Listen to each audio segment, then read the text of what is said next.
Brent Holland, and welcome one and all to Night Fright. Man, what a day. What a day. The sun was up. It was belting down on the studio all afternoon. Now I'm looking at the studio outside, and the sky is dark green and purple.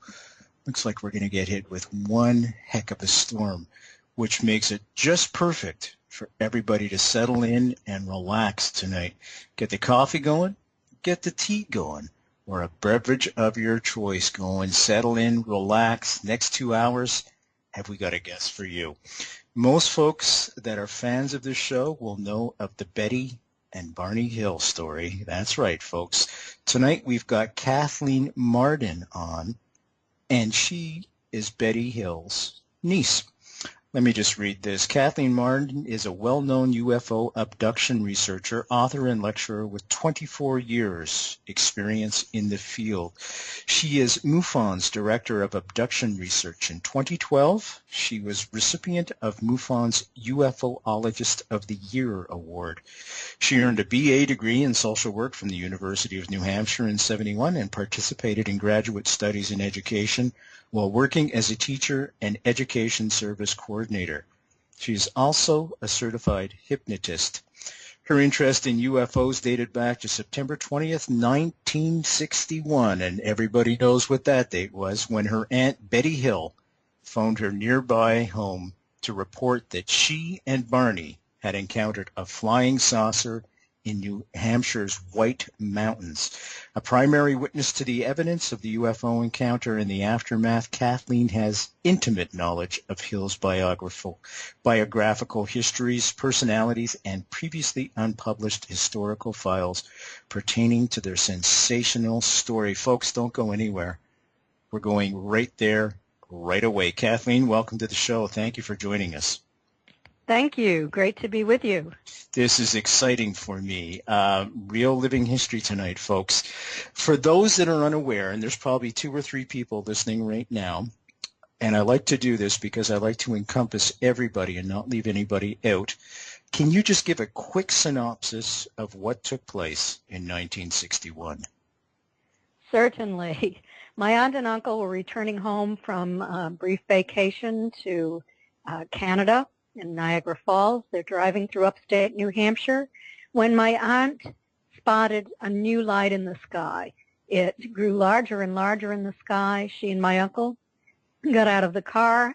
They looked at it a couple of times, and then as they were driving along, intending to stop because it was moving in very, very close, it shifted ahead. It caused my uncle to have to stop the car directly in the center of the road in order not to be directly under it. It was only about 200 feet above the vehicle at that time. It was a large, lighted, hovering disc. It shifted location to an adjacent field. My uncle, with a pair of binoculars, followed it into the field, looked up into the craft, and observed non-human entities staring back down at him. This was all part of his conscious, continuous recall. It's in the early reports. It's not often reported in any show that I do or anything that has been written, but that is what did occur. It's in the records. So that wasn't under hypnosis, and I'm pointing that out right away, folks, because we're going to be looking at that. What the media chooses to cover and what they choose not to cover. And I just want to get that point clear right at the beginning. Thanks, Kathleen. You're welcome. And then Barney felt as if he were going to be captured. He said he felt like a bug. He'd be captured like a bug in a net. He finally, with great difficulty, pulled the binoculars down away from his eyes, ran to the car, and got inside and started speeding down U.S. Highway Route 3. That's the route that they were on in upstate New Hampshire, not narrow, winding back mountain roads like you might often hear. And the UFO then shifted location directly above the car. Betty and Barney heard a series of buzzing sounds striking the trunk. They were code-like. The car vibrated, and a tingling sensation passed through their bodies. The next thing they knew, they were 35 miles down the road, and they drove on home. They heard the second series of buzzing sounds that returned them to consciousness, full consciousness. They began speaking. They finally arrived home and realized that it was later than they had anticipated. Later, when they mapped out the route, and they came to the full realization that they were a full 2 hours late, and there was physical evidence that something unusual had occurred to them. I heard about the story that day. Betty called my mother. Wow, the physical evidence now. What was the physical evidence that they had? There were several pieces of that. First of all, there were spots on the trunk of Betty's car. They hadn't been there the night before. They were shiny. They were circular. They were all the same size. A physicist neighbor of mine told Betty if she had a compass, to hold the compass, to take the compass out to the car and see how the needle would react. She did, and the compass would spin and spin, but when she moved the compass a few inches away or to another part of the car, it would drop down, meaning that this part of the trunk of the car was highly magnetized. Barney used the compass as well. The same thing happened to him. I saw the spots on the trunk of the car with my family. Wow. 2 days after this occurred. So I was a witness to this too. And once again, you weren't under hypnosis. No, they were not under hypnosis. Yeah. Or I'm making a joke here, folks, because because everybody's they were all under hypnosis, so they were all. Yes. Yeah. So I'm just pointing out that you were not under hypnosis when you witnessed this stuff. No, I was not under hypnosis. I was wide awake and 13 years old. My mother and father and 2 brothers were with me.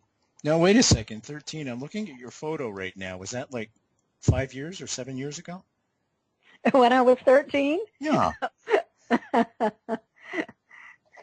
What photo? I'm just teasing you. Folks, Kathleen Marden's with us tonight. We're talking about the Betty and Barney Hill UFO Experience, which is her book, Captured the Betty and Barney Hill UFO Experience. Brent Holland Show via Skype, folks. Just key in that address, and I'll get you on right away. You can speak with Kathleen and ask her any questions that you may have. Easy way to get to a place where you can pick up Kathleen's book is www.nightfrightshow.com, www.nightfrightshow.com. Click on any one of her book covers. That'll take you right to a spot online where you can order the book. Now, something I wanted to point out, too, in my research for tonight's show, I found out that Benny and Barney had crossed over, folks. I'm going to put a little Canadiana in this, and there's not much there. Trust me, this is just more trivia than anything else. They crossed over in Niagara Falls, then they drove through Toronto, and probably along the old highway number 2, because the 401 highway, which is the new highway that was put in the later part of the 60s, was just being built at the time. And highway number 2 used to go through all these little small towns and stuff. It looks like they stayed at a motel approximately 112 miles west of Montreal. That would put them approximately in Prescott, Ontario.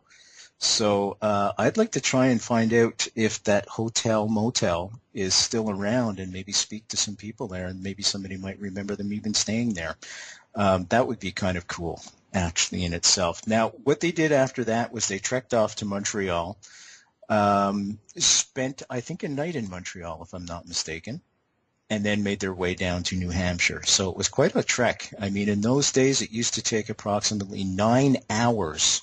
9 hours, folks, to get between Toronto and Montreal on that old highway number 2.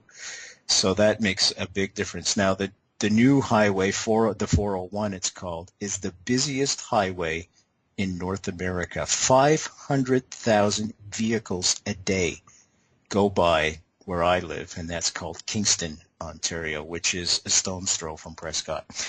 That's enough trivia for that, the Canadiana part. CRTC will be happy.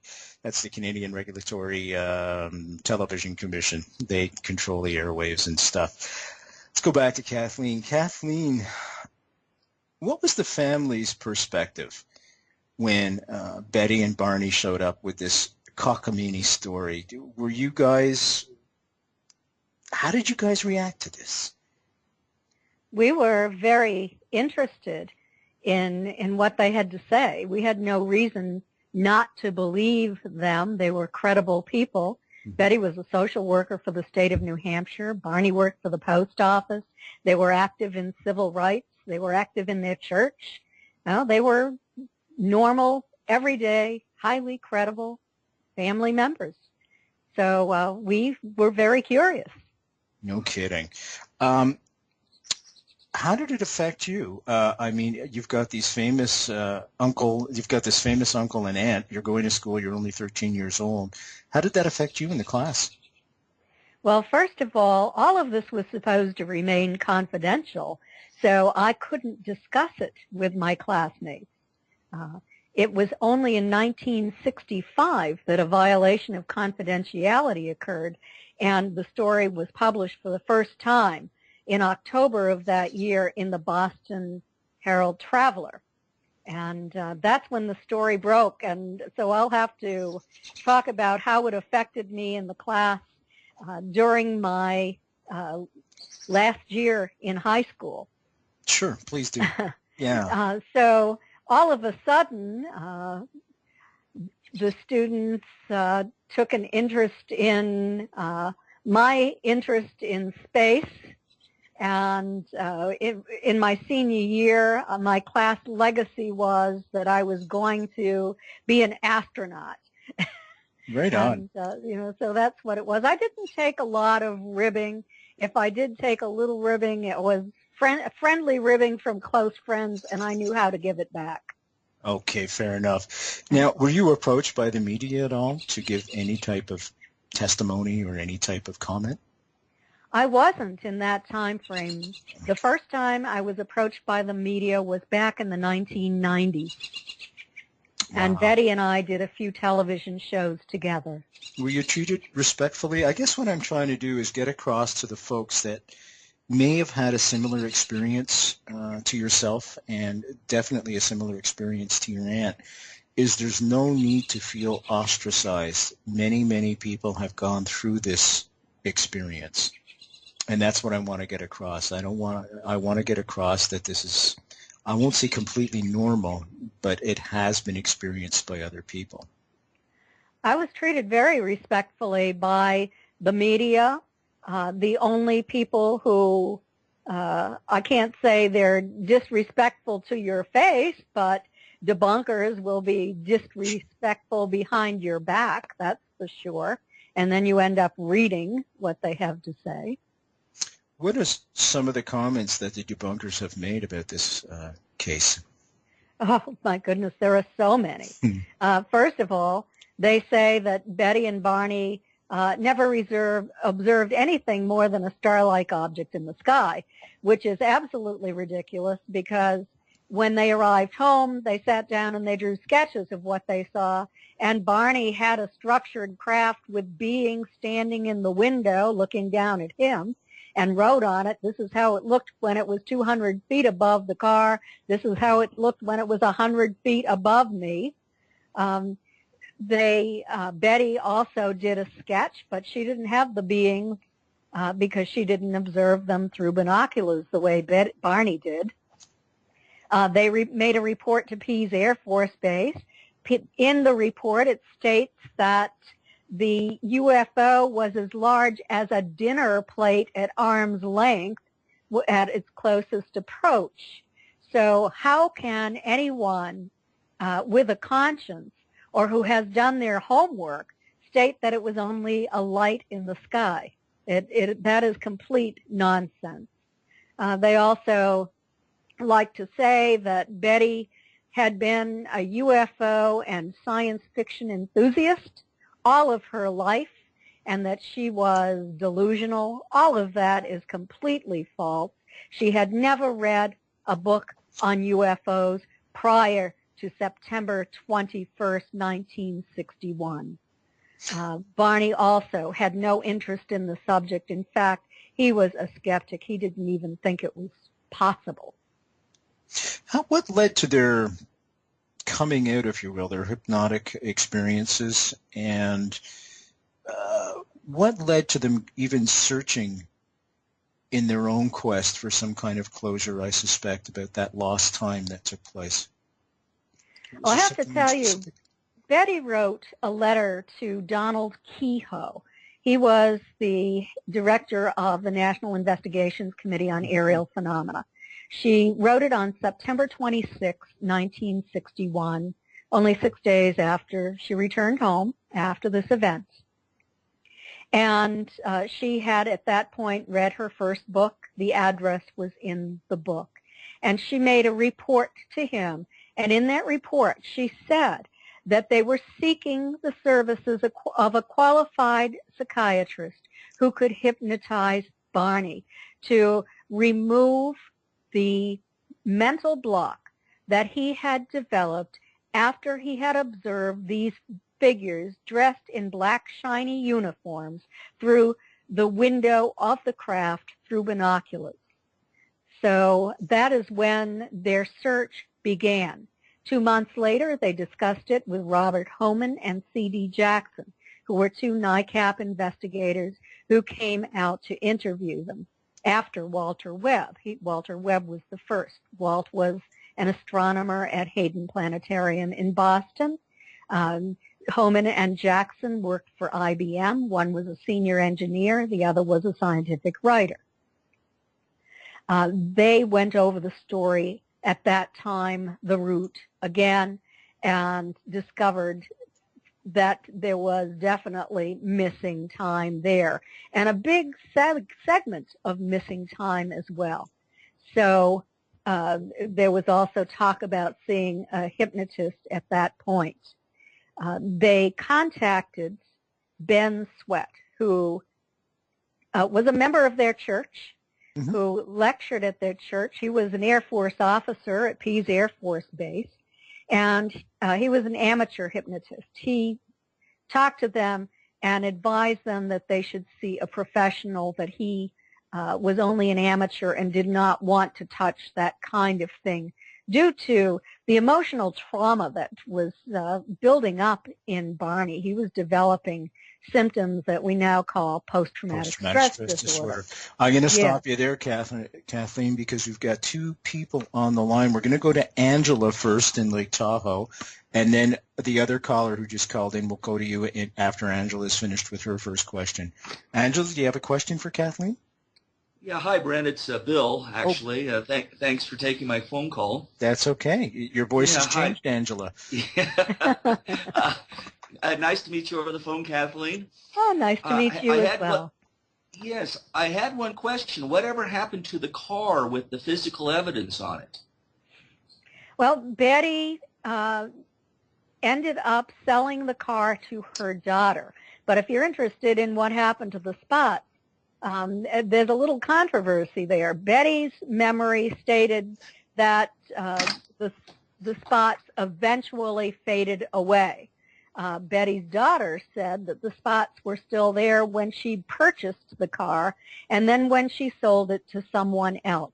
She was married to a man in the Air Force, and so they moved around a lot, and the car went with them to the areas that they moved to, and somewhere along the way the car had been sold. Many people have attempted to trace that car, to track it down. No one has ever been able to find it, unfortunately. Well, my question was how was the compass test done on the car, several times after they originally did it? I mean, when she, did they do it, a year or 2 years afterwards to see if it was still magnetically causing it to go in circles? No, it was not repeated. Back then, in those days, UFO investigations were fairly new, and abduction investigations had never occurred.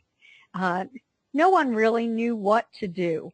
Unfortunately, no one even thought to photograph the spots on the trunk of the car. So we only have the eyewitness testimony and Betty's and Barney's statements about that. And I'm one of the eyewitnesses. I was going to ask you, I have one last. Oh, okay, go ahead. I have one last question, Brent. Sure, sure. Was there any? And I know the story somewhat, but was there any indication that there had been implants implanted under either her skin or his skin? We're not aware that implants were implanted. No one felt them. No one knew what implants were at the time. However, it causes me to wonder, because Holman and Jackson, after the hypnosis sessions in 1964, asked Betty to participate in an experiment. They called it a psychophysics experiment, to attempt to vector in a craft. And Betty was to send telepathic messages that were actually written by Holman and Jackson to attempt to vector a craft in to show itself or to land in a particular location. And Betty did have some success in doing that. So I'm wondering if that success was related to the insertion of an implant. That's really good questions, Bill. Thank you for that. Stick around, by the way, Bill. You don't have to hang up. Just stay there. I certainly will. I got a few more questions down the road. Thank you, my friend. Folks, we're speaking with Kathleen Marden tonight. She is the niece of Betty and Barney Hill. www.nightfrightshow.com. There you can click on her book covers, and that'll take you right to a spot online, as always, folks. Is that thunder I hear in the background as I look outside? Good night to settle in, and you can buy her books online at www.nightfrightshow.com. I want to continue along with that. I was going to ask you, Kathleen, did you ever sketch your memories down in terms of the what you witnessed in the car? Maybe you even kept a diary, something along those lines? I didn't keep a diary when I was 13 years old. However, I have recently had hypnosis. Wow. And I did sketch what I observed under hypnosis. Now, you know how hypnosis is. I don't know if I was confabulating the pattern of the spots on the car, but they seemed to be sort of in almost a triangular shape to me. Interesting. In my memory. That's really interesting. Because, you know, everybody would think, well, spots, they're just, could be raindrops or something like that, but I've yet to see a raindrop that would look like that kind of configuration. Yeah. I've never seen a raindrop that would cause a compass needle to spin and spin either. No kidding. It was highly magnetized. Wow. When you were when you were only 13 and I guess younger and stuff like that, did you spend a lot of time with your aunt and uncle? Yes, I did. We had a close family, and my grandparents lived across the street from my childhood home. We lived about 20 miles away from Betty and Barney, so we saw them generally once or twice a week. We always got together on weekends. Did they ever express, or anybody else in your family ever express lost time or something along those lines? Because we know now, we've pretty much established that abductions take place in a family setting. And I was just wondering if you might have any of those, you say you've been hypnotized, any of those experiences, or perhaps they may have mentioned to you that they had those experiences, or perhaps other family members. Betty and Barney were aware of only one period of missing time. I have some reason to believe that Betty might have had more visitations, and I wrote about these in my book with Stanton Friedman, Captured the Betty and Barney Hill UFO Experience. Yeah, we'll get to Stanton soon, also, folks, don't worry. Also, in my own family, there are members of my family who have experienced what they believe is ET contact, and that's as much as I can say. Okay. The family would prefer not to have any of their identities revealed to the public. Fair enough. Now, without revealing any identities or anything like that, all I want to know is their experience similar to what Betty and Barney went through? Yes, it is. Wow. So it's kind of a corroboration right there, isn't it? Or validation. Yes. Okay. And yourself, are you willing to talk about any experiences you may have had? Of course, it's transformed over the years. My experience began when Betty was doing those contact experiments. Mm-hmm. She was attempting to vector a craft into my grandparents' farm. And one night, my grandmother woke up. She was awakened by a craft coming in for a landing on the farm. She was terrified. One of our neighbors was a commercial pilot. He also saw this craft coming in for a landing. She finally had courage enough to wake up my grandfather, who slept in a different bedroom, and they looked out the window at this craft. My grandmother had often kidded with Betty that if she was able to vector these beings in, that they should knock on the door and she'd invite them in for coffee. So what happened is my grandmother heard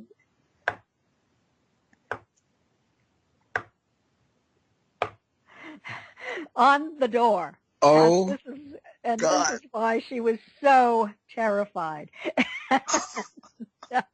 So we don't know what happened after that, but I can tell you that after that we started to have paranormal activity in my childhood home, and we had never had that previously. Let's go there then. That is connected to the UFO abduction, ET contact phenomenon. And we started to see light orbs floating through the air in our homes. They seemed to be intelligently controlled. There was poltergeist activity taking place. Things would fly off shelves. Doors would open and close on their own in front of people. So any at the time, speculation to what the orbs were? Do you think they were ETs floating? I suspect that they were.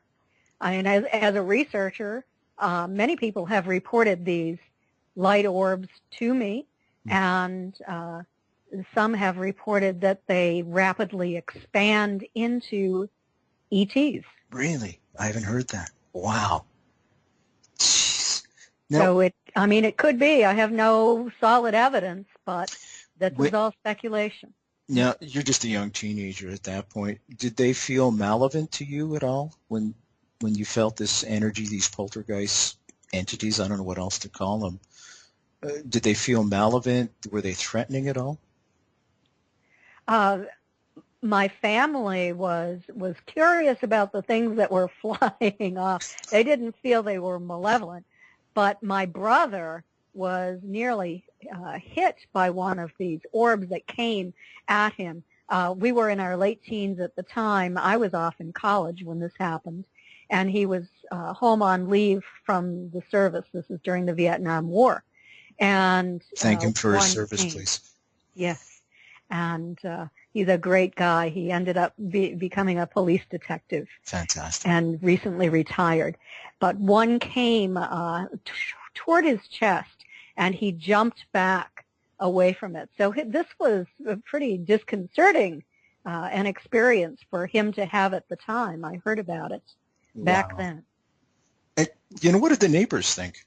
You've got all this activity going on. Now, I'm recalling I had Peter Aykroyd on, who's Dan Aykroyd's dad. He just lives up the road a little ways. I shouldn't say just up the road, but not far from here. And at their Sydenham home, which is a farm that's located in a kind of an isolated area, they used to have seances in the farmhouse, and this is where Dan got the was introduced to the paranormal, supernatural, if you will. And this is why I wrote Ghostbusters. And, of course, he's big into MUFON, as we all know.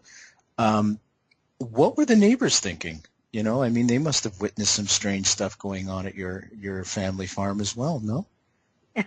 Yes, they did. And also, one of our neighbors witnessed a UFO come down inland behind their house. Oh. So the neighbors were very interested because Betty was doing this experiment to vector craft into my grandparents' farm, and they were apparently coming in all over the neighborhood because the neighbors were observing them too. She was missing the mark. She was sending them to the neighbors. Maybe the neighbors had better coffee instead of your family. I'm just teasing. So anyway, also neighbors would be visiting my parents' home when some of this activity would occur. And I wrote about this in Captured as well, where on one occasion, my father was a Boy Scout leader, and my mother was active helping with the Boy Scouts as well.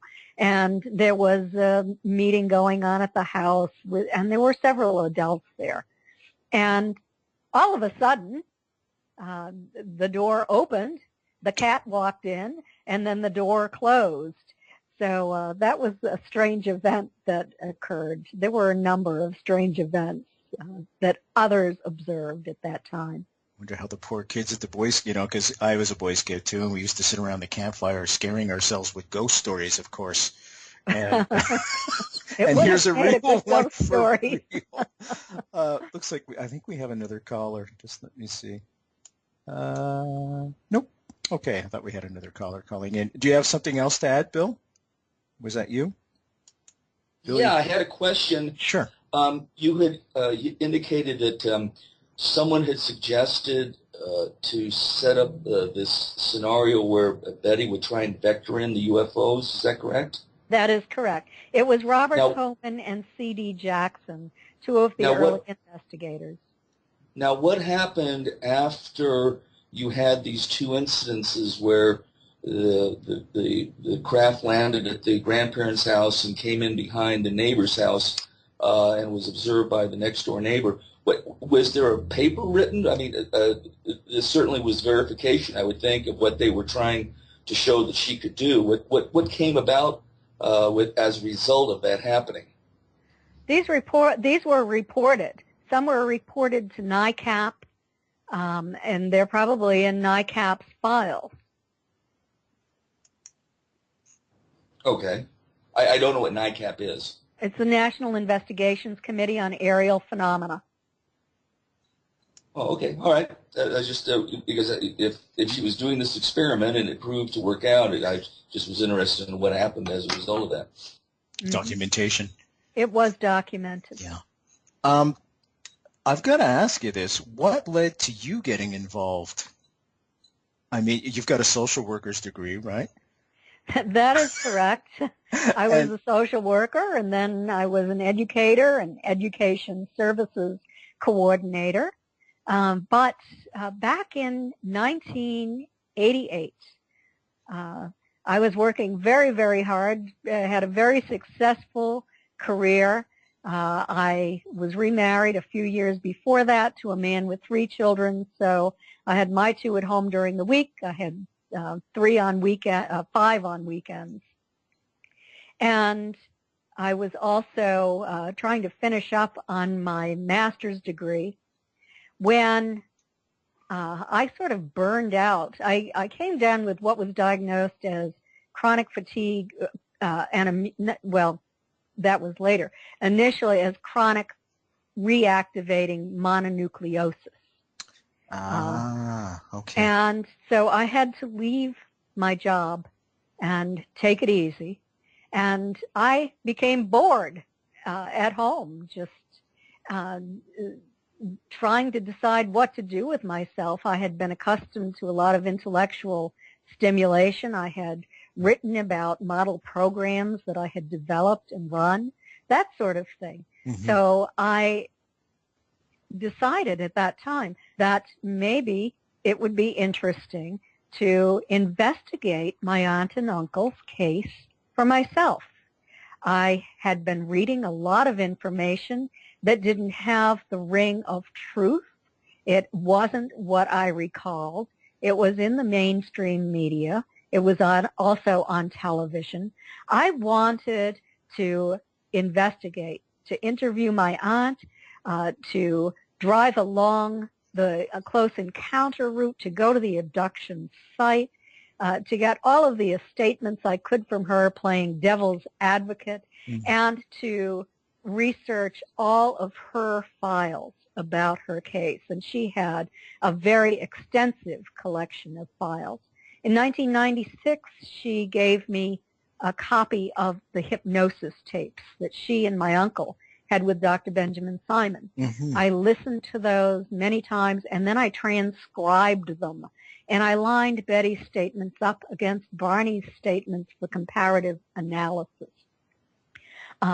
And although I was originally intending to write Betty's biography, it really became a book about her UFO and abduction experiences and the scientific evaluation of the evidence.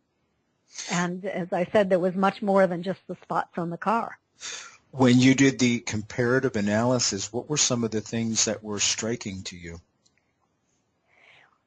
I have to tell you that initially I was skeptical about Betty's statements under hypnosis to Dr. Benjamin Simon because she had dreamed these. She'd had one series of dreams, 5 dreams about this, no more. You might have read that she dreamed them over and over and spoke over and over about them. That's another thing that is not true. But Dr. Simon had speculated that perhaps this had set the foundation for her to confabulate this experience under hypnosis.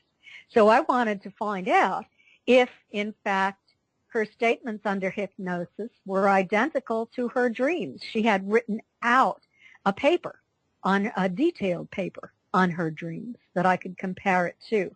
Also, I could compare her statements and her dreams to Barney's statements. And what I discovered is that Betty and Barney made the same statements about their UFO experience all along. When they came to the point where they found themselves on a narrow back road, dirt road in New Hampshire, being stopped by a group of non-human entities, Betty and Barney did not repeat the information in Betty's dream. Betty and Barney separately, under hypnosis, and I have to say they were hypnotized separately, and Dr. Simon imposed reinstated amnesia at the end of each session. So they didn't even remember what they had said. This information could not have been contaminated. Barney stated that they were talking, that he said, I think it's them again. I think it's the ones I saw in the field. That wasn't in Betty's dreams. In fact, in Betty's dreams, she said they sat silently and didn't move. But under hypnosis, each said that Barney said that he thought about going for his gun but decided not to do it because he thought he would be harmed. Betty stated that she was thinking about escaping. She opened the car door and was going to run into the woods. She was intercepted, and then she seemed to have lost consciousness at that point. Barney opened the door, or it was opened for him, and he stepped out and he put his foot on the ground. Then we hear about Barney's individual experience of being transported to the craft by these ETs along a path through the woods. This was not in Betty's dreams. And what Barney stated was that he felt like he was floating. He felt as if something was supporting him under the shoulders.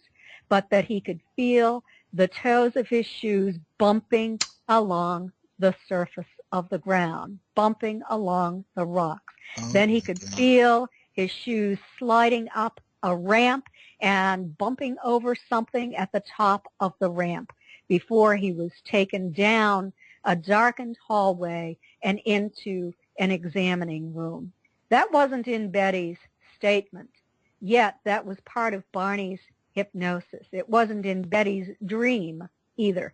This was Barney's individual experience.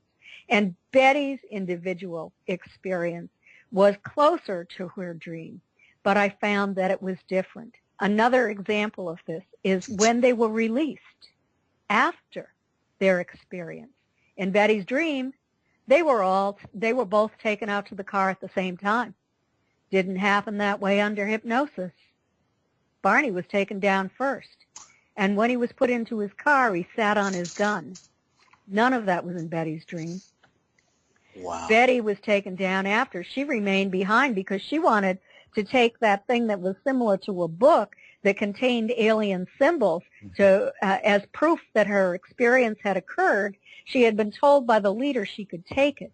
She was told by the little 3-foot-tall person who is sort of the police officer on board or the assistant that she could not have that book, and it was taken away from her. And then she was taken to the craft.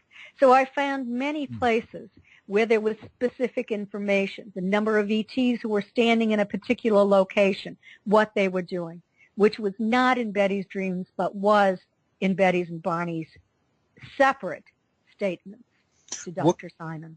Was there a difference in the examinations on Betty and Barney as well, or were they similar? The examinations were similar. The ETs seemed to have a very strong interest in their skeletal structure, in their skin, in their nervous system. They did testing on their nervous system. They removed their shoes. They carefully examined their feet, their hands. They moved their limbs to see how their joints operated. They also felt of their spine. Betty thought that they were performing a test on her with a stylus, holding a stylus to her back, and she saw a screen on the wall that seemed to indicate that something was occurring. Barney had his eyes closed, and he did not observe a screen, but he did state that he felt something that felt like it might have been a finger pressing against his vertebrae. So it was the same as what Betty experienced, only with his eyes closed. Of course, Betty was placed on a table after her dress was removed, tearing the zipper in the process. When she arrived home, there was a 2-inch tear in the stitching at the top of her zipper, a 1-inch tear in the thick zipper fabric. Also, her dress was torn from waist to hemline, and the hem was torn down on one side. That occurred when she was fighting not to go on the craft and gave her escort a swift kick. But then she was... Dare I ask where the swift kick ended up? And would it have made a difference in I don't know. Well, they did take control of her, and then she lost consciousness again briefly after that one. And I certainly don't mean to make light of the experience, but I'm just wondering if there was a reaction. If somebody gets kicked in the groin, it's going to hurt, that's for sure. Oh, she did not give him a kick in the groin. Oh. I think it was a side kick. Ah. Because it was the stitching on the side of the dress. I see. So I think she put her leg out and did the best job she could to just kick him. And it's funny, during her hypnosis session, she was saying, boy, I'd like to kick him. No doubt she probably wanted to scratch his eyes out. I mean, most likely. Because they were frozen, right? I mean, they could not move. Here you are, you're conscious and you can't move. And they're subjecting you to all these kind of very intimate, I would think, procedures. and there's nothing you can do about it. And they're communicating with them verbally, but through telekinesis, if I'm not mistaken. Yes, it seemed to be, it might have been telepathic communication. Dr. Simon asked Betty if their mouths were moving when they communicated with her. Mm-hmm. And she indicated that they were not, but she did at some point see their mouths moving, and there was a sound coming out that was a kind of a mumbling sound as they communicated with one another. Barney also reported hearing that mumbling sound in his separate hypnosis session, and that wasn't in Betty's dreams. And getting back to the rest of the examination, the physical examination, when Betty was on the table, they pushed her slip up and exposed her navel and produced a long needle. And she said, "What are you going to do with that?" And he said, he made her understand it was some kind of pregnancy test. And she said, "That's not a pregnancy test here, and don't do it." Of course, it wasn't a pregnancy test here at that time. Amniocentesis was developed much later than that, along with abdominal laparoscopy. And he did insert the needle, causing excruciating pain, which, as they do today, her escort, the leader, took away. So, you know, these are good guys, because if you do experience pain, they take it away. And so then she developed a sort of a fonder feeling for this one that she had been terrified of initially, because he had taken her pain away, and she knew she wasn't going to be harmed. So they weren't just robots or anything like that. They seemed to have... They had personalities. Yeah, capacity for compassion and absolutely empathy. Okay, that's what I wanted to get across, too. They weren't just designer robots, if you will. Folks, we're speaking with Kathleen Marden tonight. If you're anything like me, you're probably glued to your seat just like I am. I'm looking out the studio window. It's a great night, folks, to settle in. It looks like we're going to get nailed with a big, huge thunderstorm all day long. It's been well into the 80s and probably around 27 degrees Celsius. So there I am. I'm translating between Fahrenheit and Celsius for Canadians and Americans. The clouds are really coming over now, so I think we're going to get hit very soon. I wanted to ask you, Kathleen, also, you know, you're into hypnosis yourself. Yes. When Dr. Simon, you were able to listen to his tapes, when he did the therapy, I'm going to call it, the hypnotic therapy on your aunt and uncle, was it done correctly with today's standards, or have things changed in how you conduct these types of therapies? Things have changed today, but I have to say that Dr. Simon did a fantastic job. He was a psychiatrist, a neuropsychiatrist. Okay. And he had built a reputation for himself during World War II. He set up the psychiatric unit at the Mason General Hospital on Long Island in New York, and was very, very successful in treating returning veterans from the war who were suffering with post-traumatic stress disorder. Back in those days, they called it shell shock and conversion hysteria. In fact, there was a movie, Let There Be Light, made about his work. And so he was the perfect person for Barney to go to, because Barney had developed some disabilities as a result of all of the stress around what he recalled and this missing time, but not having the memories of what actually occurred on the craft, which were much nicer than the fear that he felt initially. All he remembered is the fear. The terror, it must be terrifying for him. The terror. The same with Betty. We're going to go to Bill. Bill's got another question for us. Bill? Yeah, I had a question. After they got home and in the days to come, did your aunt have a examination of her navel to see if there was any cut marks, if any blood had come out or anything along those lines. That's my first question. Okay. I did ask my aunt that question. All I can, and I'm not positive that this is exactly what she told me. It's been many years. But I believe she said that her navel was a little sore. I don't think she examined it.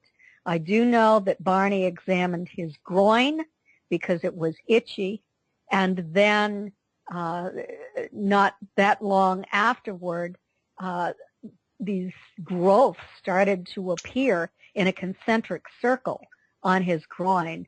They were kind of cylindrical and sort of wart-like. They became inflamed when he was undergoing hypnosis with Dr. Benjamin Simon and had to be removed at that point. They didn't grow back. They were not venereal warts. Some of the debunkers have written they were, but no, they were not. And Barney, Betty told me that Barney was sore as well around his shoulder area when he returned home. And the other question, and I may be incorrect in this, but did Betty draw a map of the solar system as to where this craft came from? I just remember hearing something about that. Inquiring about that. That's okay. Thanks for that question, Bill, because I'm going to cross that one off. That was going to be in the second hour. Thank you for that, my friend. I'm always thinking ahead, Brent. There you go. Okay. You must be clairvoyant. Okay, so to answer that question, yes, after Betty's examination, the examiner went into Barney's room on the craft to examine him. She was left alone with the leader, and she said to him, "I know you're not from around here. Where are you from? Where's your home port?" And he produced this three-dimensional model of maybe like a holographic image, or maybe like looking through a window. She stated different things as she's tried to remember exactly how that looked. But under hypnosis, Dr. Simon gave her the post-hypnotic suggestion that she should go home and draw that map if she could remember it accurately, and if it did not cause her too much distress to do that. That map was published in the first book that was ever written about Betty's and Barney's story, and that was The Interrupted Journey by John G. Fuller. It was published in 1966. Became a New York Times bestseller.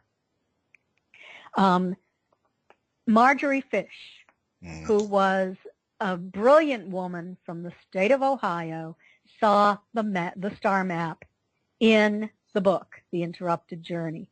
And she was skeptical about the experience, but she reasoned that if this place existed in our galaxy, that perhaps she would find it.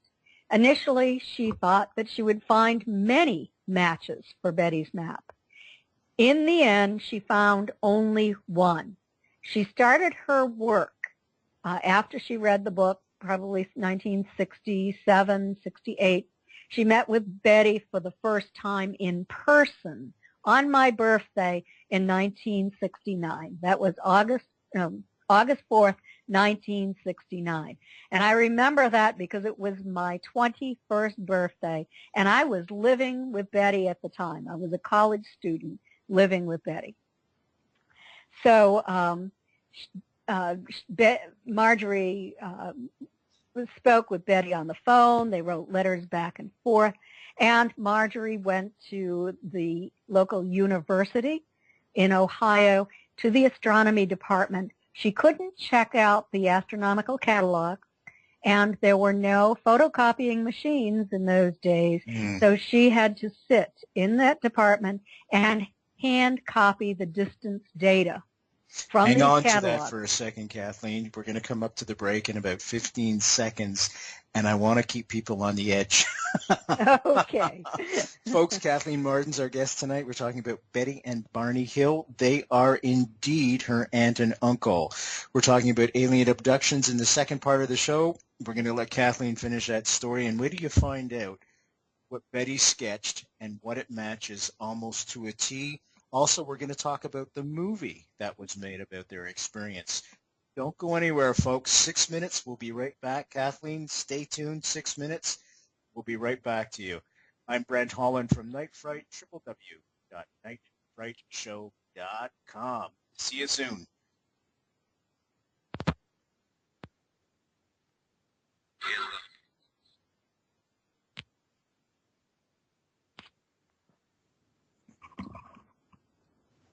And welcome back, folks. If you're just joining us, I'm Brent Holland.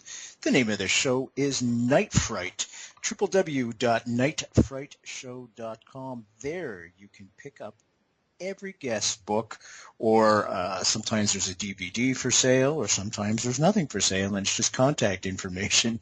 Anyways, there's a wealth of, it's a resource that you can listen to all the shows for free. You can find books on there, articles, all kinds of great stuff. There's even photos that some listeners have sent in, and check them out. Check them out. It's a great resource for everybody. We're talking with Kathleen Marden tonight. The book is called Captured, The Betty and Barney Hill UFO Experience. Now, just before the break, Kathleen, by the way, is her niece, Betty and Barney's niece. Just before the break, Kathleen was telling us a story. Under hypnosis, Betty was encouraged to sketch out, if you will, a star cluster that she kept seeing over and over and over again, and she did. And we were just at the point before the break where we were going to reveal what star cluster it actually looked like for real, according to some astrologists. And I guess we should go there right now and finish up that story. Kathleen, welcome back, my friend.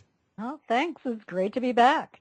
Well, Marjorie Fish was an amateur astronomer. She was also a school teacher and a member of Mensa, which means she had a genius IQ. And I think it took a genius in that time frame to do the work that she did. Because after she went to the university and wrote down all of the distance data, she then had to go back to her house and do all the mathematical computations to figure out where to place every star in its proper location in our local galactic neighborhood 55 light years out. She was building 2-foot by 3-foot models. So they were three-dimensional. She was using monofilament line and beads of different sizes and colors depending upon the characteristics of that particular star that she was placing on that map. It's incredible work. Yes, it is simply incredible. In all, she built 26 different three-dimensional models. She still didn't have a match until a new catalog was released in 1971. She got her hands on that catalog. She did the computations. There were stars in that catalog, distance data for stars that she hadn't had before. She now found a perfect match for Betty's star map. But that map had to be vetted. Her work had to be vetted. So she contacted Coral Lorenzen from APRO, the Aerial Phenomena Research Organization. And that was another big investigative organization in that time frame in the United States. And so Coral Lorenzen contacted our friend Stanton Friedman. Yeah. And this is how I came to know Stanton Friedman, because she asked him to find scientists who were willing to vet Marjorie's work. Stan went to Ohio. He met with Marjorie, and he was favorably impressed by her intelligence, by her scientific approach to all of this, and her methodical approach. He found 3 scientists who are willing to vet her work. Alan Hynek was one. I think we all know who Alan Hynek is. Sure, but for those that don't, could you just tell folks who? And Okay. Stan Friedman, by the way, folks, fans of the show will know he's been on the show before. www.nightfright show. You can find several shows with Stan there. He's a Canadian as well. He lives in New Brunswick, and he's also an American. And he is considered, I would say, I was going to say the father, but he may be the godfather of it all with Roswell. I'm sorry to interrupt you. And Alan Hynek is a very, very famous researcher as well. He is. He originally worked for Project Blue Book for the Air Force as an astronomical consultant, and actually it was his job to debunk UFOs back then, but he came to realize that they were real. Yep. And he formed CUFOS, the Center for UFO Studies, and studied UFO phenomena for the rest of his life. He was also the head of the observatory, Dr. Alan Hynek, an astrophysicist, the head of the observatory at Northwestern University in Chicago. He's a heavy hitter, folks. Yes, he is. And then we had David Saunders, and David Saunders was on the Condon Committee. He was had a doctorate in psychology. He was a psychometrist, and he vetted Marjorie's work too for the distance data. They found that her work was correct. Then it was vetted at Ohio State University at the astronomy department, who did a computer-generated model on the work later, but not in 72. But graduate students did that. The head of the department vetted Marjorie's work at that time, Dr. Walter Mitchell. So peer-reviewed, without question. Yes, it absolutely was. One of her maps actually had 256 stars in their proper three-dimensional location. What Marjorie came up with when she finally was able to identify the stars on this map is that she thought the nickel-sized stars in the foreground on Betty's map that were connected by 5 lines, meaning that these inhabitants of planets around these stars traveled back and forth many times between each other. They are Zeta 1 and Zeta 2 reticuli. They can be seen from our southern hemisphere, not from the northern hemisphere. At the time, we thought they were 37 light years away from our sun. We now believe they're about 39, a little over 39 light years away from our sun. They're fairly close together, but the scientists who studied them have stated that they are far enough apart to be able to have planets in a stable orbit. So who knows? Is there any new, I'm just going to throw this out there, is there any new information if any of those planets could sustain life as we know it? Well, we don't know that about Zeta Reticuli right now.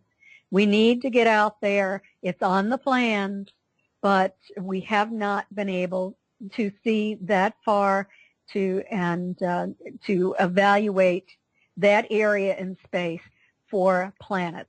So I can't wait until we finally train our telescopes on Zeta Reticuli to look for planets. And of course, that would be the ones at the edge of our solar system. And I'm reminded of the Bugs Bunny one when the Bugs Bunny commercial when they're looking through the telescope and there's somebody looking back. I think that could be quite possible. Yes, I think it could be. Let's talk about the movie, shall we? In 1975, the UFO Incident came out, starring James Earl Jones and Estelle Parson. And it was directed by Richard Cola. Now, I suspect you've seen the movie many, many, many times. Yes, I have. The next question, I'm sure, is a stock question you get asked every single time. How close to the real story was it? I thought that it was fairly close. It was, in my opinion, a terrific movie. James Earl Jones did a terrific job of capturing Barney's personality. Estelle Parsons didn't quite have Betty down. How do you feel the difference was in her portrayal of the character? Well, I thought that she portrayed a little 60s woman who was overly dependent upon her man, that she portrayed a woman who did not have a good self-esteem, who did not think that she was pretty. Betty did have excellent self-esteem. So that was off. Sounds like Betty had more chutzpah. Betty did. She absolutely did. In fact, in her old age, she acquired the nickname Feisty from many people for her outspoken point of view. So, what were some of the things that really pissed your aunt and uncle off through the years? Well, before I answer that, I just want to make one more statement about the movie. My only complaint with the movie was that it again suggested that all of this was revealed through hypnosis, that Betty and Barney didn't remember that seeing the non-humans, that they didn't remember a lot of the events. And that is simply false. It's in the documented information that I show when I lecture on the Betty and Barney Hill case. And so what are some of the things that really angered them, over the really years? Angered Betty and Barney? I'm thinking the middle of the 60s and stuff, there must have been some horrible derogatory statements hurled their way. Well, I can tell you that some of the individuals involved in this questioned Barney's manhood, questioned whether or not Barney could actually think for himself, questioned his emotional response to all of this. And that really irritated Barney very, very much because, first of all, Barney was a very truthful person. The psychological studies on him said that he was committed to the truth. In addition to that, Barney had a mind of his own. Betty did attempt to dominate him, but she was not successful. He was always saying to her, "Betty, don't be ridiculous." And she would irritate him, and he would not let her have the upper hand. I'll tell you that. Also, I've seen her tell her off. I was going to ask you, what are some of your fondest memories, just on a human level, with your aunt and uncle? Oh, my goodness. Just one is fine. In their interactions with one another? Well, with you as well, sure. Well, I have to tell you, one of my fondest memories that I've had with them is that they both campaigned for Lyndon Johnson's inauguration, and Barney was a delegate. And we were, and I did as well, and the three of us were invited to Lyndon Johnson's inauguration in Washington, D.C. Wow. And we went together, and we went over to the Arlington National Cemetery during our time there. We attended the balls and the banquets and the inauguration, but we went to the Arlington National Cemetery in Virginia, and we were visiting John Kennedy's grave. And it occurred to Betty and Barney at that time that there were miscegenation laws still on the books in the state of Virginia, meaning that a black man and a white woman, or vice versa, could not be married in that state. It was against the law. And so they started kidding around and saying, "Oh, my goodness, we might be arrested. And how are we going to do this? Are we going to put Barney in the driver's seat and Betty and I would ride in the back seat and pretend he was our chauffeur? Or would they put me in the middle between them and pretend that I was their child? or what would they do?" And the way it ended up, after many, many giggles, was that Barney, of course, was driving the car, and I was in the middle, being their child, and Betty was in the passenger seat. Driving Miss Betty, folks. There it is, for real. It's fascinating, and I know there's a lot of younger folk right now listening to this that may be unaware of the stigmatization between the races at that time. I mean, there was not a cent, folks, of a black man in the White House in those days. The civil rights movement was well underway. Dr. King was still around, of course, at that point. But man, segregation was in full swing, and you just did not date, never mind marry, somebody of an opposite color, if you will. I've always maintained there's only one race, the human race, and I opted out of the rat race long ago. That's a beautiful story. Thanks for sharing that with us. And I have to tell you that Betty and Barney were actively involved in the civil rights movement. Barney was the legal redress for the NAACP. Betty was, I believe it was the secretary for the NAACP. Barney marched on Washington with Martin Luther King. Did he really? He was an outspoken advocate. In fact, the governor of the state of New Hampshire had appointed Barney to the U.S. Civil Rights Commission State Advisory Committee for the state to report to Washington. I'm glad you mentioned this, and the reason why I wanted a human story associated with your aunt and uncle is because I wanted to get it across that these were just normal folks, Joe Average and Mrs. Average, and the fact that he walked with Dr. King, that's pretty commendable, without question. Looks like we got somebody else that Bill. Do you have a question? You still with us, Bill? Yeah, hi. Hi. This is kind of fascinating news between working for or being in the civil rights movement, and Brent has had on his show before Abraham Bolden, who was the first black Secret Service agent selected by President Kennedy. Did Barney know of his plight, of what happened to him after he was set up by the Secret Service? Did he ever mention that name to you? Abraham Bolden? No, Barney did not mention that name to me at all.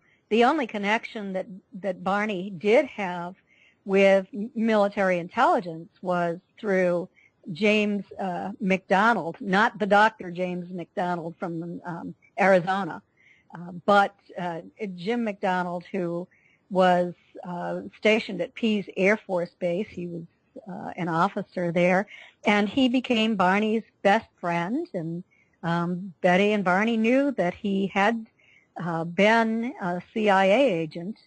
They didn't realize that he was probably continuing at that time frame, but he was, for a time, Barney's best friend.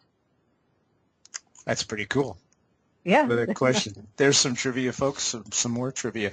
We're speaking with Kathleen Marden tonight. We're talking about Betty and Barney Hill and, of course, their abduction experience, which is renowned right around the world. Why do you think it is that out of all the abduction experiences that have taken place, Kathleen, theirs seems to stick out? Is there some sense of authenticity to it all that maybe stands out more about their story than others? I believe that there definitely is. I mean, there is the scientific investigation of the evidence. They were the first ones taken, and so I think those ETs made a lot of mistakes that they didn't make after that. I should say they were the first in the United States that we know of. Mm-hmm. Bud Hopkins had, after that, found someone dating back to 1939, but it wasn't investigated at the time, and we didn't know about that. But so there was the dress evidence that was examined underwent chemical analysis in 5 separate laboratories with anomalous results. They were never able to identify what the pink powder was that grew on Betty's dress after she placed it in her closet. You think they would have been able to do that? It's very odd. Very odd. Yes. There's something anomalous about that. I mean, they know that there were oils on the dress, and that they did not come from Betty, and that whatever this was degraded the fiber of the dress. They know that in a seed growth experiment, water that had the pink powdery substance and part of the dress soaked in it caused the seeds to grow at an extraordinarily fast rate, much higher than on the blue portion of the dress or plain water. The University of Cincinnati chemistry department attempted to reproduce the results, that pink staining on the dress. They were not successful in doing that, even though they applied a number of different chemicals to the fabric in an attempt to do that, and exposed it to UV light as well. So to date, no one has been able to identify what that is. That's incredible. Is the dress still around? Is it still under lock and guard, so to speak? Yes, the dress is being stored in an archival collection at the University of New Hampshire. That's Betty's and my alma mater. Mm-hmm. And it's at the Milne Special Collections Library at the Diamond Library at UNH in Durham, New Hampshire. So if somebody from a university is listening right now, and perhaps you may suspect what might be on the dress, and you have maybe there's a new modern test for something, perhaps you can just contact that university folks and do some research, and do let me know. Yes, and you would have to contact me. Oh, so you can visit my website at Kathleen-Marden.com, and my email address, my contact information is there, and you can write to me. I review the proposal. If I approve it, then I will contact the university. I'm the trustee of the Hills Estate. Understood, and that makes perfect sense. And by the way, folks, I will put that contact information on the www.nightfrightshow.com website, and there you will find all her books, her book covers. Just click on a book cover. That'll take you right to a spot where you can pick them up. The one we're talking about primarily tonight is Captured, the Betty and Barney UFO Experience. And that was written with Stan Friedman, who is a frequent flyer on this show. Let's put it that way. He's a great guy. I love Stan. He is. Oh, he's just a wonderful guy. We've written 2 books together, and we're talking about doing another one. Hey, Muzzle Tov, that'll be great. Please let me know when that comes out, and maybe I can get the 2 of you on at the same time now that we have those, be great. The capabilities. Let's go back now. Now, this is God who have impacted their physical lives as well. Do you think this experience had anything to do with the early departure, if you will? That's a very good question.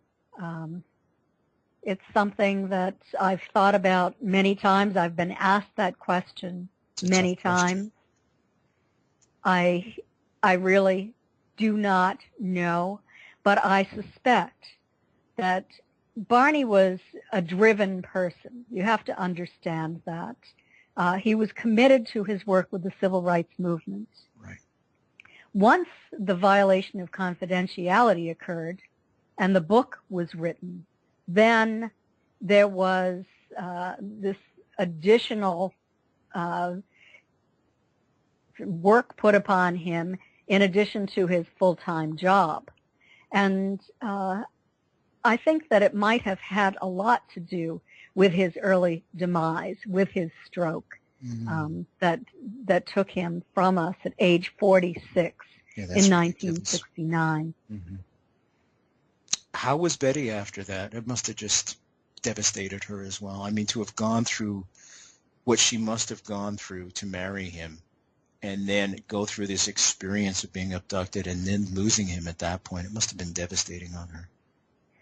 It absolutely was. They were a big support to one another. They had a terrific, warm, close relationship, even though they kidded around a lot.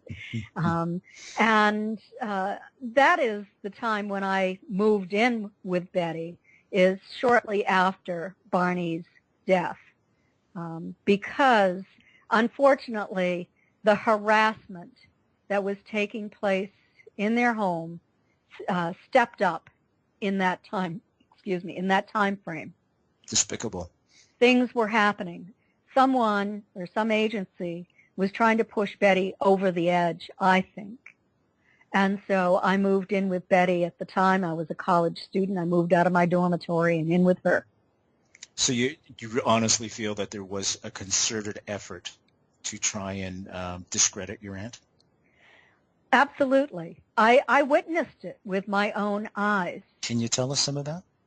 Yes, I can tell you what I didn't witness first, and that is Betty had reported to me and family members. She wasn't going to announce this to the public because everybody would think she'd gone around the bend, but she would return home from her job as a social worker. A couple of times she found that her house had been entered, that all of the coats had been removed from her closet and mounded on the floor, and Barney's scarf was placed over the top of this mound. Another time, her dining room chairs were all taken from her dining room and placed in a circle in her living room. She had prepared her tax information to take to her accountant. She had it in a paper bag. The paper bag simply disappeared from her apartment, and then it was later returned in a very strange way. All of her papers were scattered all over her apartment floor. Oh, man, that's bizarre. There were terrible things that were going on. Her phone line was tapped. There were witnesses who attested to this. When I was living there, I was in the downstairs apartment. She owned the apartment house. We always kept the doors unlocked, and we always took our meals together. Okay. I heard footsteps. I heard the door open to her apartment. I heard footsteps. I thought that Betty had probably returned home for lunch or to take a break or something. Sure. So I went upstairs to say hello to her, and there was no one there, as far as I knew. I called. She wasn't there. I went back downstairs, and then I heard a crash. Oh, man. And I thought, oh, my goodness, what happened? I went running up the stairs as fast as I could, and the closet door was open. The front door to her apartment was open. The front door to her apartment house was open. I ran down the hallway, and I saw a man dressed in a brown suit, a light brown suit, running down the road. I didn't chase him. I don't blame you. But I witnessed that with my own eyes. So definitely there was something going on, something covert, I would suspect. Was Betty ever taken after, did she ever recall being taken after the 1961 incident? Betty denied that she was ever taken again. However, later on in the 70s, Dr. James Harder hypnotized her. And to let people know who James Harder was, he was the chief investigator for the Aerial Phenomena Research Organization. He was a professor at the University of California, Berkeley, in engineering, and he was very interested in this topic. He was very, very well known, and he went around hypnotizing a lot of experiencers at that time frame. He became friends with Betty, and he would come out to visit her. I saw him at her house several times. He hypnotized her, and under hypnosis, she stated that they came back to check up on her about once a year. She didn't go into any detail, but she did state that under hypnosis, even though consciously she denied that it could possibly be true. Wow. So something was going on that she was unaware of, it sounds like. Yes, it seems that way, but I have to tell you that in Captured, the Betty and Barney Hill UFO Experience, I wrote an account and quoted a friend of hers who was at that time a tenant in her upstairs apartment, and he stated that he and Betty had gone out sky watching one night where they had observed a UFO, and on their way home, they had a UFO that they observed fairly closely, and then they felt that the car was going up, almost as if it was going up a hill. And then the next thing they knew, it was coming down again a few miles away from there.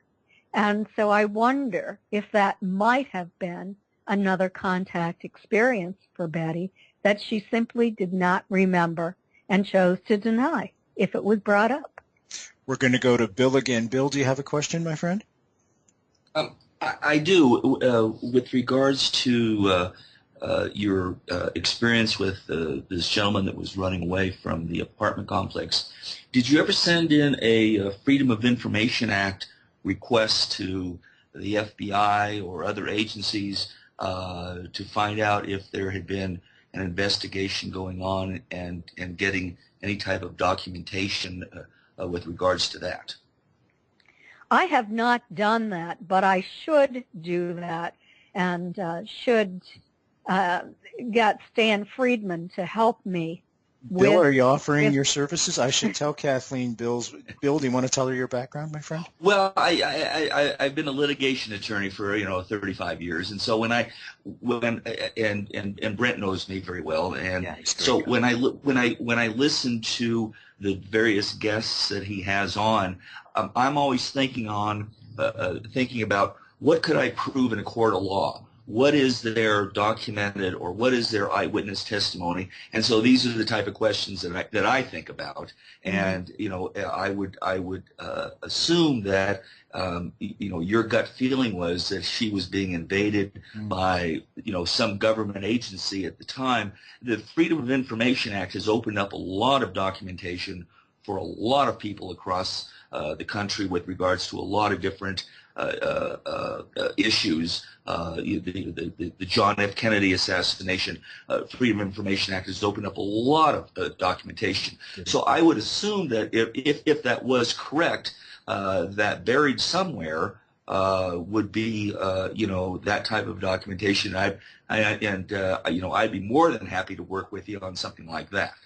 That would be terrific. I would love to see documentation, if there is any, about that. I have the Air Force Project Blue Book documents, but I don't have anything from the CIA or the FBI or the NSA or any other agency.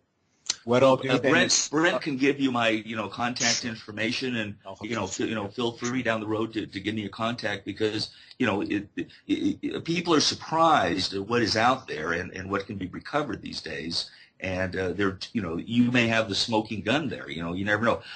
Brent had asked a question with regards to why this experience is captivated everyone, and I really think that the smoking gun on this is the drawing of the planets, in the solar system. Nobody would know that, and so to me, that's proof positive that this happened. But as I said, there may be some investigation documents out there that would, accelerate things. Where would you start with that case, Bill? What do you mean? Well, how do you go about formulating a request for Freedom of Information? Would you take her name in specific, Betty Hill's name? And you take that, you take his name, you send that out to the various agencies, the FBI, the Secret Service, the CIA, and you wait for a return. They have become very responsive in answering responses like this.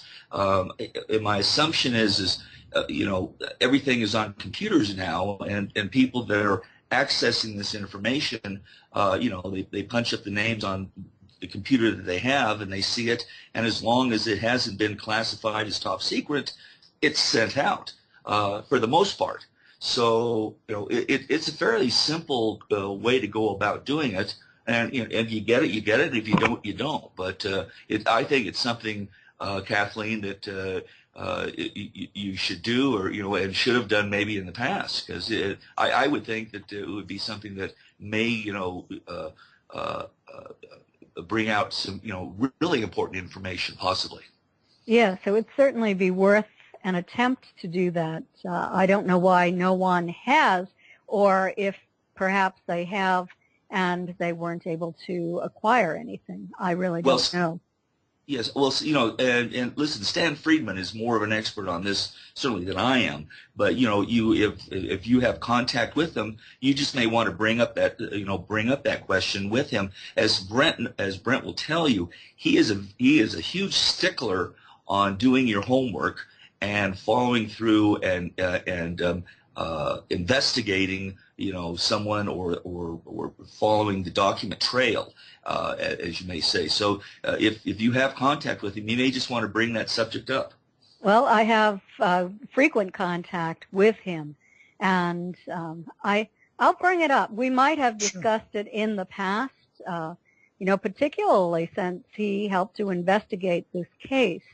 I suspect that he probably has submitted through the Freedom of Information Act a request, but I don't know that for certain. What I'll do then, Kathleen, is I'll CC Stan when I email both of you to introduce the two of you, and you'll have each other's contacts. I'll CC Stan at the same time, and maybe the three of you can get together and figure out the details. I think it would be a great initial first step. Be interesting to see if anything does come back. My initial gut feeling is it's so top secret it probably won't. But Bill brought up a good point. 20, 30 years ago, when they were trying to get the JFK assassination documents released, it was a non-starter. I mean, you just couldn't. And yet now, since the movie JFK, there's a lot more freedom of access to get those documents. So maybe some of it has loosened up in the past 10, 15 years. Mm-hmm. It's just speculation. I don't know. I have no inside knowledge of that. Kathleen, how has all of this affected you? I mean, here you are, just a young girl of 13. You witness your frantic aunt and uncle.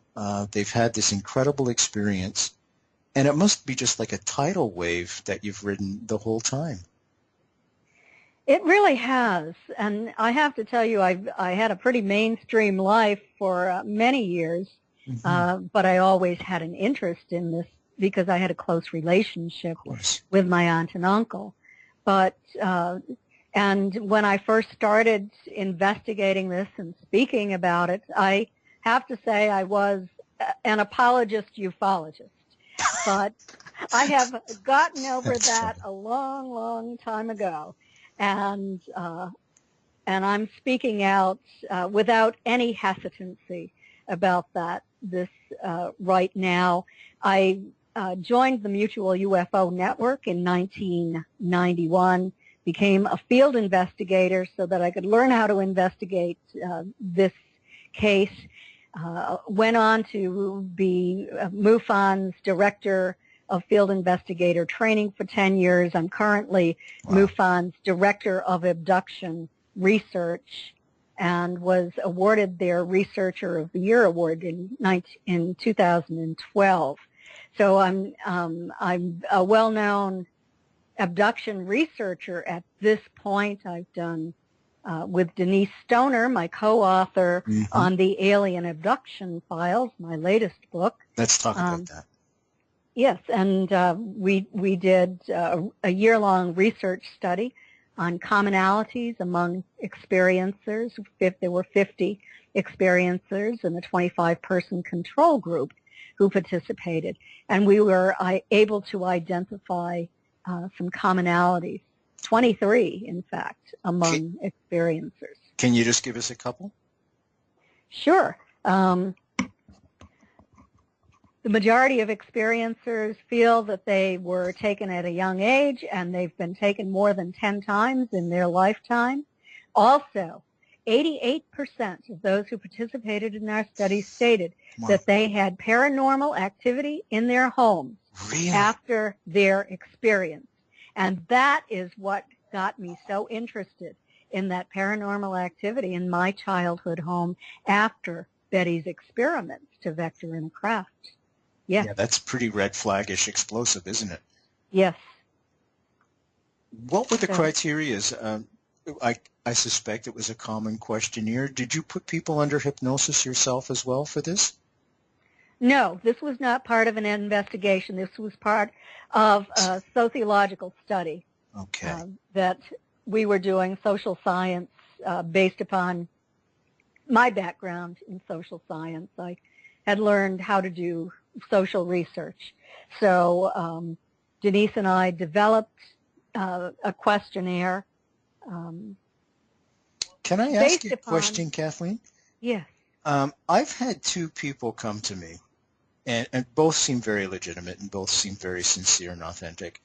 One of them told me that when he was 8 years old, a UFO came down, the door opened, and it came an alien, and it looked like a fireman. I had somebody else, they had nothing to do with each other, tell me the exact same story. Did you find anything at all that perhaps firemen were something that little kids would default to if they were being abducted? Well, I can tell you other people see giant rabbits. They see giant owls. I think I saw that movie, They see a herd of deer they see a herd of deer in the road, and they all turn out to be ETs. But either they have some way of cloaking their identity or of affecting the human brain so that we perceive them differently. Yeah, that's a very good point. That's a very, very good point. Now, what's striking to me is, I always cringe when I think of little kids being taken against their will and what that does to them psychologically. Did your research present anything in terms of treatment for these people that may be traumatized, suffering from PTSD? My research study only addressed what individuals do about their fear. Most are fearful. Of course. Yeah. Because they only remember the frightening part of their experience. That's what you remember consciously. Of course, that makes sense. The majority, almost 75%, had difficulty falling asleep at night and remaining asleep. It's a big problem for a lot of experiencers because they're afraid they're going to be abducted. Taken again. They'll sleep with their lights on. They'll take night jobs and sleep during the daytime. They do all sorts of things to try to control that fear factor.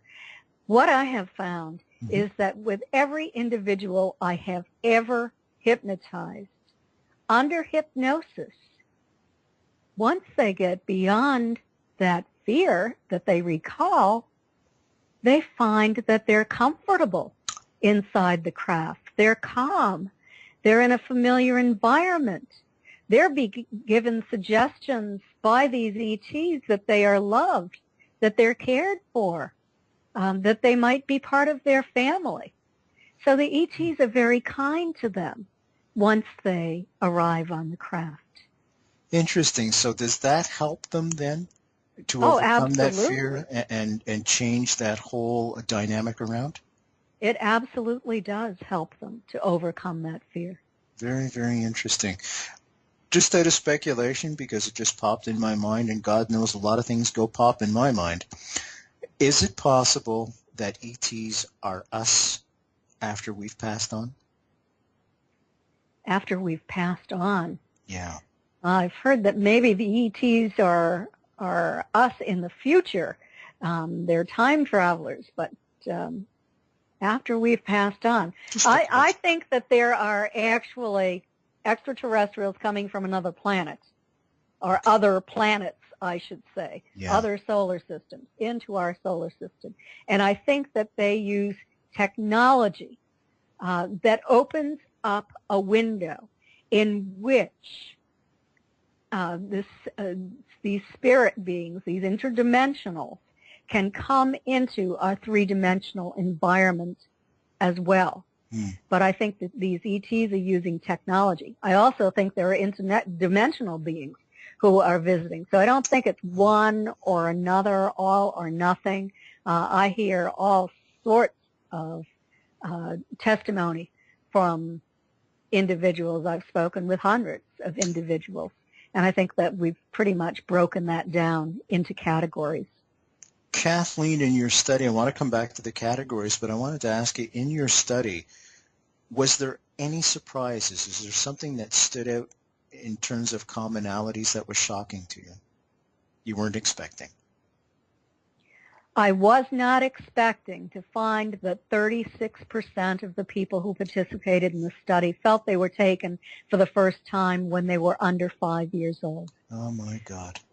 I wasn't expecting to find that I believe it was 59% had conscious recall of a close encounter with a UFO, and that close encounter often involved witnesses observing the craft as well. They were in an external environment. This was not something that happened for the first time when they were in their bedrooms sleeping, right, as has been widely reported in the mainstream media. Oh, sure, yeah, so that was yeah. That was another one. And then, of course, the paranormal activity. Was there any sense of smell? Because we always say our memories are triggered by smell, and I'm just wondering if they reported any sense of smell at all. Yes. Many experiencers say that they've experienced odors on the craft that are sort of either like ammonia, right, or a combination of ammonia and flowers. Mm-hmm. Betty described it as being similar to marigold. Interesting. And it's different than the smell the odor that is emitted by these low-level demonic type entities. Yes. Who have a very foul odor. That's right. Yeah. Several weeks ago, we had on Christine Corda, who actually underwent a real Roman Catholic exorcism, and she was saying the exact same thing. The smell of a demon is more than foul. It's like rotting flesh and excrement all mixed in together. So it must be pretty awful to experience something like that. Let's go back to your categories now. What were the type of categories, and what was the criteria? Did you just send out a flyer around looking for people that may have had an abductee experience? Yeah. What we did was I wrote an article for the MUFON Journal, sure, soliciting people to participate in the study. I also placed it on my website. Denise placed it on her website. And we placed it on several UFO websites so that to solicit people to participate in this.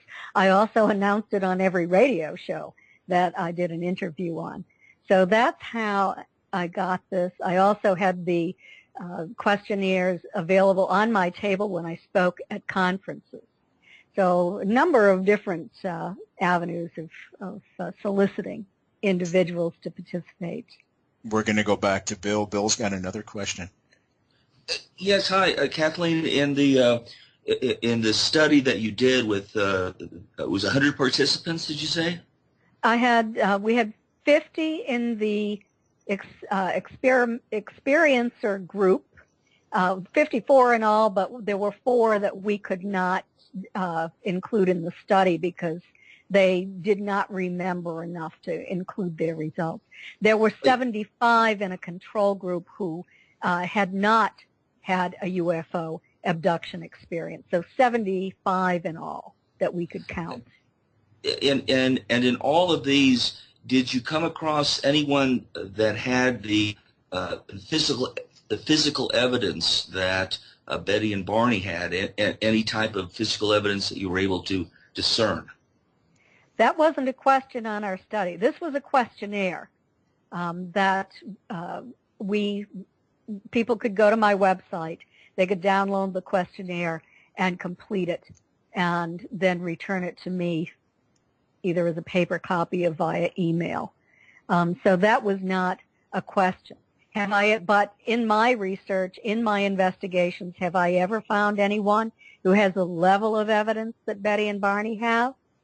I would say probably not, but pretty close. And I recently interviewed a man who MUFON has been investigating for the past 8 years, who has an incredible amount of evidence, witnesses, and medical reports. But his identity will never be revealed to the public. He's a scientist. Yeah, that's fine. That's fine. You know, because, yeah, we have to be very prudent in keeping anonymity without question. Bill, did you have another question, my friend? No, I didn't. I was just, it was a great interview, and I've got, Brent, I've got to go. Kathleen, it was nice talking with you. Good And talking with you. if you want to contact me with any help with, trying to find out the Freedom of Information Act, that'd be great.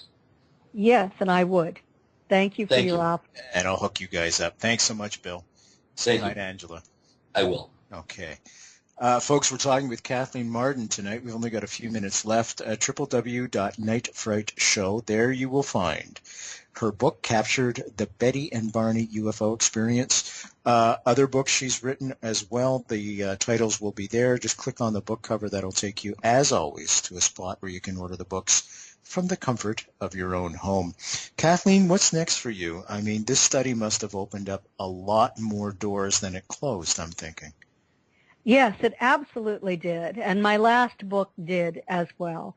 So I'm learning so much more than I ever knew about abduction and abduction experiencers. There's a new organization that has recently formed. It's free, F-R-E-E. A website, contactee.org, is going to open up the middle of June. It's slated for June 15. The top researchers from around the world are coming together to try to solve this problem. And we are going to be posting another questionnaire, actually 2 questionnaires, on the free website in order to obtain even more information than we already have. And most of the people that I'm working with have doctorates in various fields. Are we getting closer, not to disclosure, I'm not going to ask that, you know, it's a stereotypical question, but are we getting closer to being able to help folks who have been abducted? Are we getting closer? You know, I'll use the analogy in the 60s, the civil rights. We could never have dreamed of in the 60s, folks, of an African American in the White House. It wasn't even, it was a remote possibility, not even. People were still being lynched. But now today, in 2014, we have an African American in the White House. Are we moving closer to that type of scenario where people will be more open to come forward? I suspect there's a lot more, and they just quiver in fear. I find that more people are coming forward. Some of them are using their names.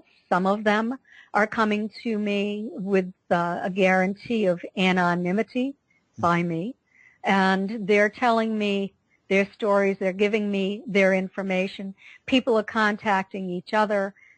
There are support groups that are forming where experiencers from all over are coming together to share their experiences, to stand up together and say, this is real, this has happened, it is not our imaginations, we are not mentally ill, this is part of our experience. There is the Experiencers Speak Conference going to take place in Portland, Maine in September. I believe it's September 5th. It's on my website. You can find the information there. It is bringing together experiencers from all over. There are going to be, the conference is dedicated to the UFO contact and abduction phenomenon. Folks, Kathleen Marden's been our guest tonight, and I've thoroughly enjoyed it, Kathleen. Thanks for coming on the show. Kelly Logue, as always, he's the fellow who puts our website together and everything. He does a phenomenal job week after week after week. Thank you from the bottom of my heart. Thank you, Kathleen. I'm Brent Holland from Night Fright, www. Thanks for having me.